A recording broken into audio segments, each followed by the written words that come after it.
ప్రియమైన వాళ్ళారా, ప్రభువైన యేసుక్రీస్తు నామములో ఈ యొక్క ఉదయకాల సమయాన మీ అందరికీ నా హృదయపూర్వక వందనాలు తెలుపుకుంటున్నాను. ఈ రోజంతా కూడా మీరు చేయబోయే అన్ని విషయాల్లో దేవుని హస్తము మీకు తోడయుండి మీకు జయాన్ని కలుగుజేయునుగాక. ప్రియులారా, జకరియా గ్రంథము 4వ అధ్యాయము 6వ వచనం ఇలా సెలవిస్తుంది. జెరుబాబేలుకు ప్రత్యక్షమగు యెహోవా వాక్కు ఇదే, శక్తి చేతనైనను బలము చేతనైనను కాక నా ఆత్మ వలనే ఇది జరుగునని సైన్యములకు అధిపతి యెహోవా సెలవిచ్చును అనేటువంటి మాటను ఇక్కడ మనం చదువుతున్నామండి.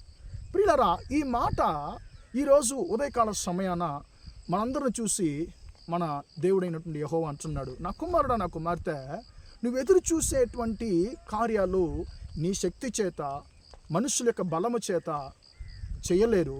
అది కాదు, నా ఆత్మ వలన సమస్తము జరుగునని దేవుడు నీతో నాతో మాట్లాడుతున్నాడు. ప్రియులారా, ఈ మాట జెరుబాబేలు అనేటువంటి ఒక వ్యక్తికి దేవుని యొక్క ప్రవచనంగా ఒక మాట ఉందండి. ఈ జెరుబాబేల్ అంటే అర్థం ఏంటండి?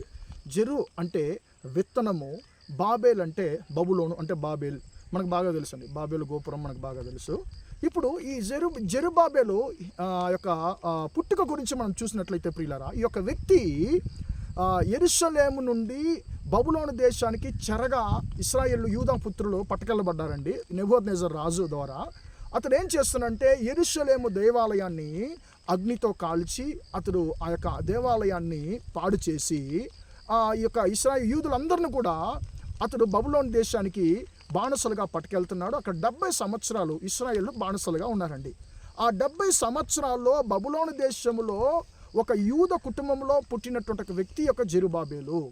ప్రియులారా, కాబట్టి ఈయనకి పేరేంటంటే బబులోను యొక్క విత్తనము అని ఈయనకి పేరు పెట్టబడుతుందండి. అంటే జెరుబాబేలు అంటే ఏంటి? బబులోను యొక్క విత్తనము, బాబేలు యొక్క విత్తనము అని అర్థమండి.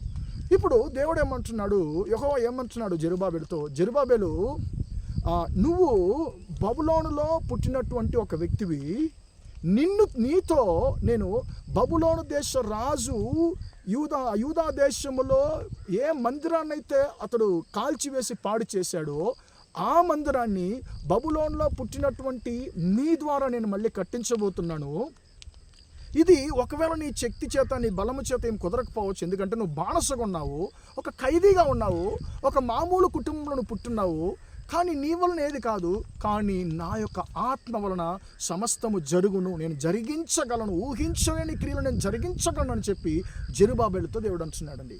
ప్రియులారా, ఈరోజు ఉదయకాల సమయాన మనందరిని చూసి, నిన్ను చూసి దేవుడు అంటున్నాడు, నా కుమారుడా, నా కుమార్తె, నువ్వు ప్రయత్నం చేస్తున్నటువంటి, నువ్వు ఎదురు చూస్తున్నటువంటి క్రియలు చాలా పెద్దవిగా ఉండవచ్చు. నీ యొక్క అవసరతలు, ఆర్థిక సమస్యలు చాలా పెద్దవిగా ఉండవచ్చు. వాటిని ఒకవేళ నువ్వు వాటిని సమకూర్చుకోలేకపోవచ్చు. కానీ నా ఆత్మ వలన సమస్తము నేను జరిగించగల దేవుడనని చెప్పి నీతో దేవుడు మాట్లాడుతున్నాడు. దేవుని బిడ్డ, నీ యొక్క ఆర్థిక అవసరతలు చాలా పెద్దగా ఉండవచ్చేమో. నీకు చాలా పెద్ద అంటే చాలా ఎక్కువ డబ్బు ఒకవేళ నీకు కావాల్సి వస్తుందేమో. నీ యొక్క సమస్యలు తీరాలంటే నా యొక్క డబ్బు అవసరతలు సంధించబడాలండి, అది చాలా పెద్దది అమౌంట్, హ్యూజ్ అమౌంట్ అని చెప్పి, ఇది ఎవరు చేయగలరు అని చెప్పి నువ్వు అనుకుంటున్నావు. దేవుడు అంటున్నాడు, నా ఆత్మ వలన సమస్తాన్ని నేను చేయగలను అంటున్నాడండి. ప్రియులారా, మనం ఎదురు చూసేటువంటి ఉద్యోగము అది చాలా పెద్ద రికమెండేషన్ కావాలి, దానికి పెద్ద చదువులు కావాలి, దానికి చాలా ఎక్కువగా డబ్బు ఖర్చు పెట్టాలని చెప్పి కొంతమంది అనుకుంటారు. దేవుడు అంటున్నాడు, మనుషుల వల్ల కాదు, నా ఆత్మ వల్ల నేను సమస్తాన్ని జరిగించే దేవుడు అని చెప్పి ఆయన అంటున్నాడు. కాబట్టి దేవుని బిడ్డ, నువ్వు భయపడొద్దు, ఎందుకంటే నీలో ఉన్నటువంటి యెహోవా యొక్క ఆత్మ, నీలో ఉన్నటువంటి పరిశుద్ధ ఆత్మ ద్వారా సమస్తాన్ని నీ జీవితంలో జరిగించగలదు. ఆ యొక్క ఆత్మకు, దేవుని యొక్క ఆత్మకు అంత వివరింపలేనంత బలముంది.